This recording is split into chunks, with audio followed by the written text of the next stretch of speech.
Hello friends, मैं मोनिका, आपकी gardener दोस्त। आज आपसे इस नींबू के प्लांट के बारे में, लेमन ट्री के बारे में बात कर रही हूँ। जो घरों में जो लोग पॉट में फ्रूट वाले ट्री लगाना चाहते हैं, उसके लिए लेमन बहुत अच्छा प्लांट है। ये घर में पॉट में लग जाता है और ग्राफ्टेड अगर आप लेमन लोगे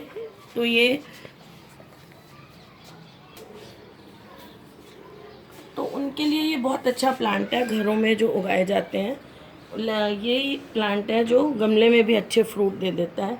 ये देखिए, मेरे भी इस प्लांट में अभी 2 फ्रूट आए हुए हैं, ये देखिए।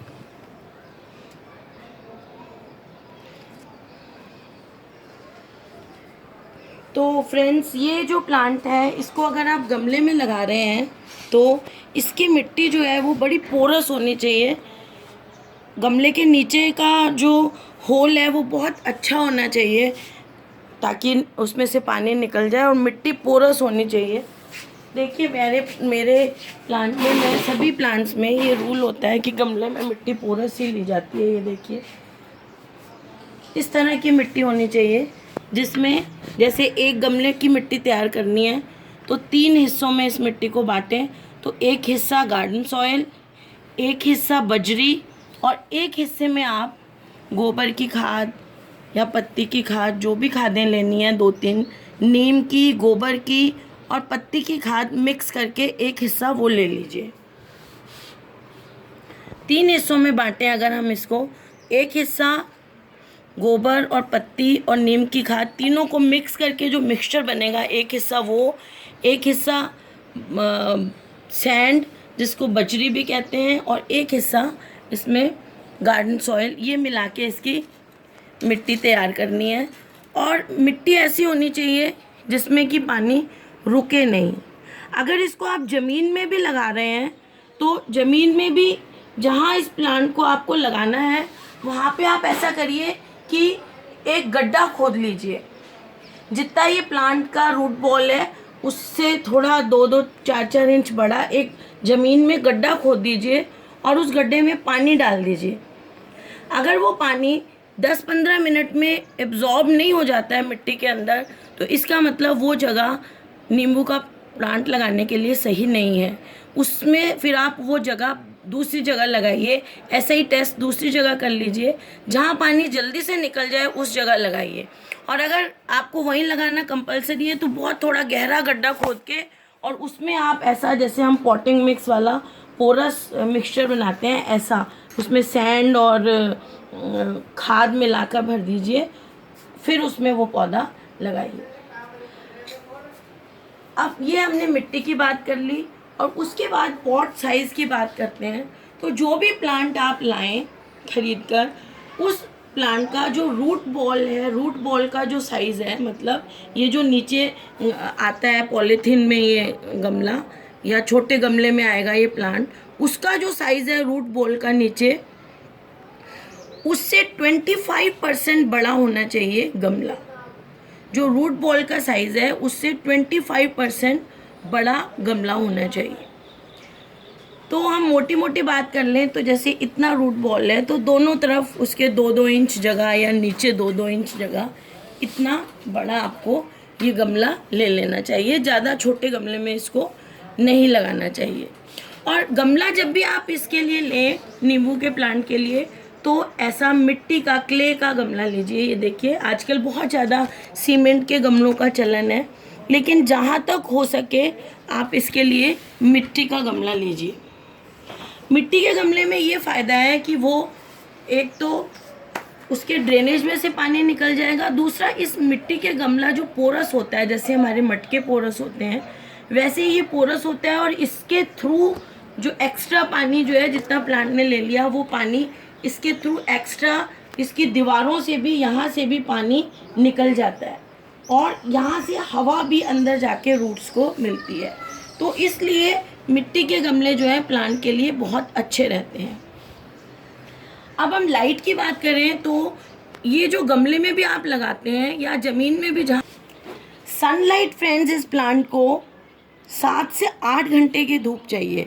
अगर ये पॉट में लगा हुआ है तो भी, और अगर आप इसको ज़मीन में लगाते हैं तो भी इसको ऐसी जगह लगाइए जहाँ इसको 7 से 8 घंटे की धूप मिले। इसको सनलाइट मिलनी बहुत ज़रूरी है। फिर अगर पानी, हमने देखा गमला ऐसा लेना चाहिए जो पोरस हो।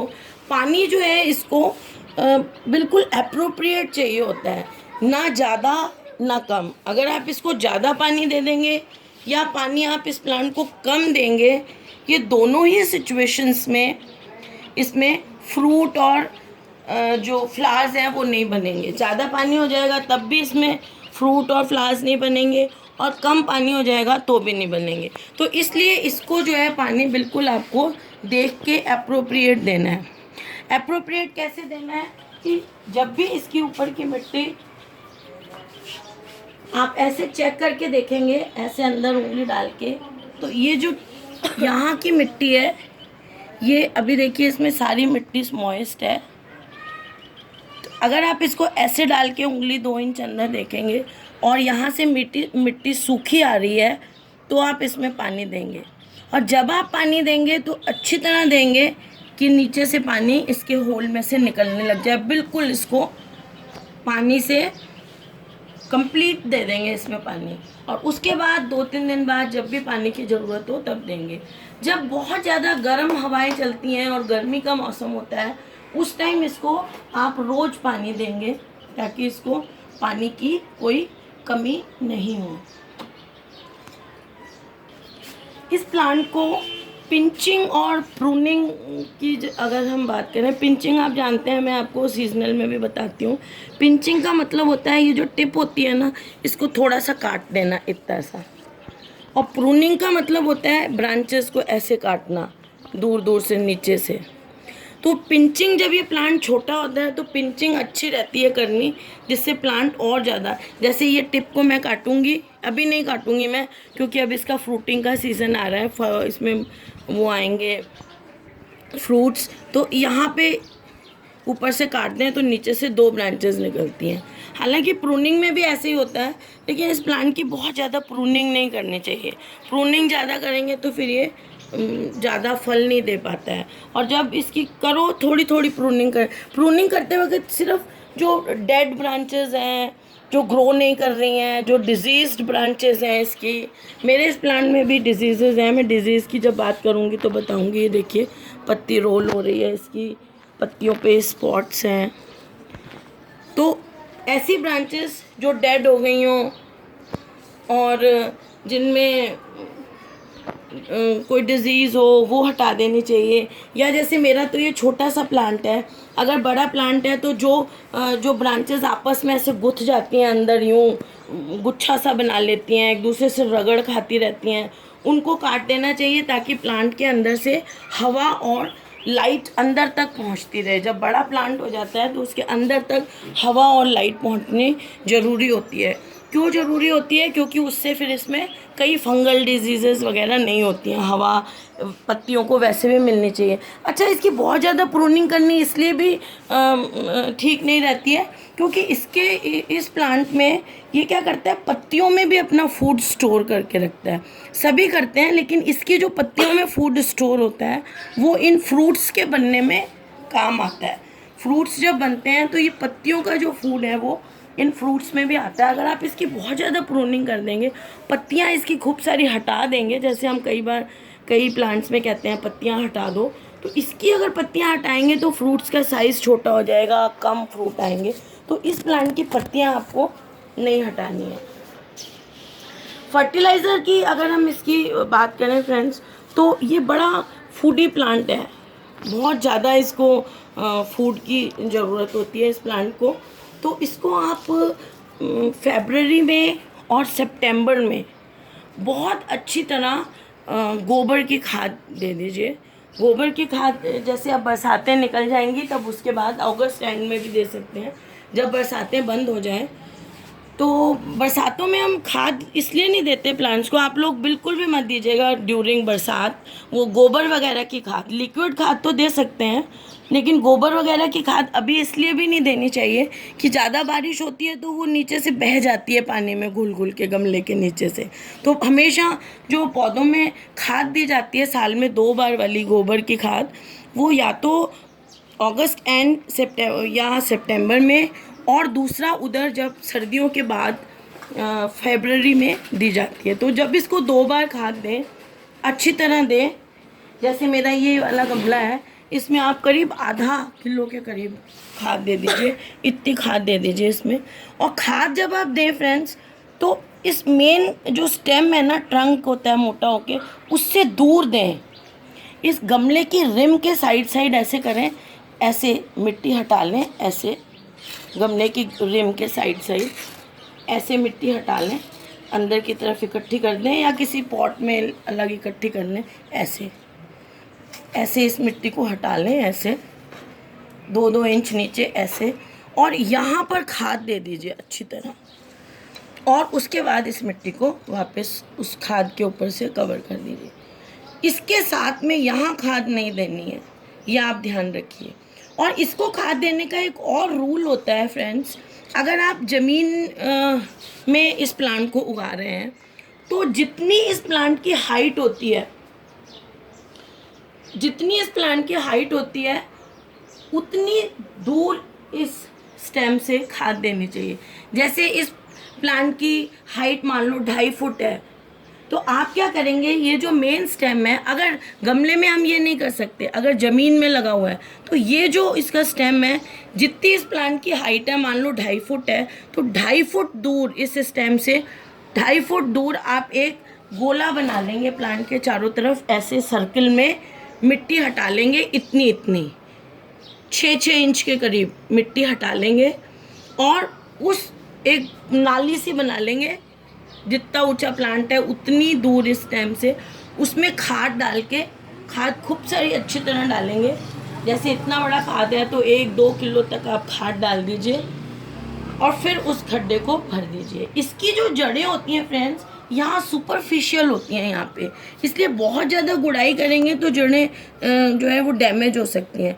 इसलिए इसको जो है ज़्यादा गर्मी और ज़्यादा ठंड से बचाने के लिए मल्चिंग कर देनी चाहिए। यहाँ पे मल्चिंग मतलब कोई भी चीज़ आप इसमें, मल्चिंग के ऊपर मैंने वीडियो बनाई हुई है, आप वो भी देख सकते हैं। मोटे मोटे तौर पे मैं आपको बता दूं, सूखी पत्तियाँ, सूखी डंडियाँ वगैरह जो आपकी निकलती हैं गार्डन में से, उससे इसको मल्च कर देना, इसके ऊपर से कवर कर देना चाहिए, ताकि इसकी जो ऊपर सुपरफिशियल जड़ें होती हैं, उनको गर्मी या सर्दी का बहुत ज़्यादा असर नहीं हो। और मल्चिंग भी जब आप करते हैं तो प्लांट में इतनी दूर मेन स्टेम्स के इस जगह में मल्चिंग नहीं होगी, यहाँ आउटर एरिया में यहाँ पर मल्चिंग होती है। बिल्कुल इससे जोड़ के मल्चिंग नहीं करते, नहीं तो ये ख़राब होने का डर रहता है। अब फर्टिलाइज़र इसमें जो आपने गोबर की खाद और कंपोस्ट और जो है इसकी नीम की जो खली है, नीम, वो इसको आप मिला कर दीजिए जब भी देंगे। गोबर की खाद, पत्ती की खाद और नीम की खली, ये मिलाकर, गोबर और नीम की पत्ती गोबर और पत्ती की खाद को आप इक्वल क्वांटिटी में ले लीजिए, और नीम की जो खली है उसको उनसे थोड़ी आधा क्वांटिटी में, जैसे 1 किलो गोबर 1 किलो पत्ती की खाद लिया है तो आधा किलो आप उसमें नीम की खाद लेंगे, और वो आप अच्छी तरह प्लांट को दे दीजिए जैसे मैंने बताया। ये तो 2 बार हो गया। उसके बाद भी जब इसका सीज़न होता है, जैसे विंटर में जब बहुत ज़्यादा सर्दी पड़ेगी तब इसको आप नहीं देंगे, तब इसको खाद वगैरह मत दीजिएगा बिल्कुल। जब जनवरी वगैरह में, बहुत हमारे यहाँ तो बहुत कम पीरियड में ज़्यादा ठंड पड़ती है, जनवरी या दिसंबर में थोड़ी सी। और बाकी इसको हर 20-1 दिन बाद लिक्विड खाद देते रहिए। देखिए जैसे ये आपका फ्रूट का प्लांट है, तो अगर मैं इसको लिक्विड खाद NPK वगैरह कहूँ तो वो भी दे सकते हैं, लेकिन अगर आप सोचें ऑर्गेनिक ही इसको उगाना है, तो जो मैंने आपको ऑर्गेनिक गोबर से एक लिक्विड खाद बनाने का मैंने एक वीडियो बनाया हुआ है, ऑर्गेनिक लिक्विड खाद, उसमें गोबर और सरसों की खली, नीम की खली, गौमूत्र, ये सब डलता है। तो वो जो खाद होती है वो आप इसको हर 10 दिन में एक बार देते रहिए, तो ये प्लांट जो है वो बहुत अच्छा ग्रो करता है। वैसे इसमें माइक्रो न्यूट्रिएंट पाउडर भी आता है। वैसे तो जो आप ये पत्ती की खाद डालते हैं उसमें सारे माइक्रो न्यूट्रिएंट्स होते हैं फ्रेंड्स, लेकिन फिर भी माइक्रो न्यूट्रिएंट पाउडर आता है बाज़ार में, वो आप बाज़ार से ले सकते हैं, जहाँ पर बीज वगैरह मिलते हैं, खेती की चीज़ें मिलती हैं, वहाँ पर आप पूछिए, माइक्रो न्यूट्रिएंट का पाउडर आता है। वो पाउडर भी आप इसको 10-15 दिन में एक बार 1 चम्मच, जैसे मेरा ये गमला है इसमें 1 चम्मच देते रहिए। तो उससे क्या होता है कि इसको माइक्रो न्यूट्रिएंट्स जैसे जिंक, आयरन, मैग्नीज़ वगैरह की बहुत ज़्यादा ज़रूरत पड़ती है, तो वो इसमें मिलते रहते हैं। कई बार क्या होता है, आयरन की कमी से पत्तियों में पीली पीली होने लग जाती हैं पत्तियाँ। ये जो इनकी वेन्स हैं, ये बीच वाली, ये तो हरी हरी रहती हैं और पत्ती सारी पीली हो जाती है। तो उससे क्या होता है कि इसमें आयरन की कमी होती है। तो अगर आपके पास और कुछ भी नहीं हो तो उसमें आप क्या करिए कि जो आपकी कोई ऐसी कढ़ाई वगैरह, जैसे मेहंदी लगाने के लिए लोग कच्चे लोहे की कढ़ाई लेते हैं, या जंग लगे हुए जो कील वगैरह होते हैं, उनको रात भर पानी में भिगो दीजिए और उससे जो ब्राउन ब्राउन पानी आए वो इसमें दे दीजिए, अगर आपके इसकी पत्तियाँ पीली पीली हो रही हैं। अच्छा, इसमें डिजीज़ेस भी कई लगती हैं। मैं सोच रही हूँ डिजीज़ेस पे मैं एक अलग वीडियो बनाऊंगी फ्रेंड्स। एक में ही बहुत ज़्यादा कवर करना, अच्छी तरह कवर नहीं होंगी, तो मैं मोटे तौर पे बता दूं कि डिजीज़ेस से बचने के लिए आप इसको हर हफ्ते या 10 दिन बाद भी, मैं तो कहती हूँ आप हर हफ्ते इसमें नीम ऑयल इंसेक्टिसाइड का छिड़काव करते रहिए। वो करते रहने से क्या होगा कि इसमें डिजीज़ेस लगेंगी ही नहीं, और इसको बहुत ज़्यादा जहाँ हवा चलती है उससे बचाना चाहिए। अगर आपके एरिया में बहुत ज़्यादा तेज़ हवाएं चलती हैं, उस जगह पे आप इसको मत रखिए, थोड़ी ऐसी जगह पे रखिए जहाँ इसको बहुत ज़्यादा तेज़ हवाएं नहीं लगें इस प्लांट को।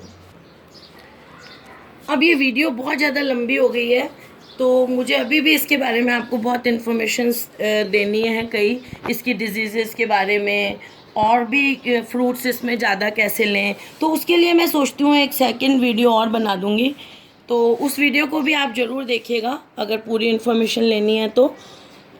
ओके फ्रेंड्स, अगर आपको मेरा ये वीडियो अच्छा लगता है तो इसे लाइक करिएगा, शेयर करिएगा और मेरे चैनल को सब्सक्राइब करिएगा। Thank you friends, bye.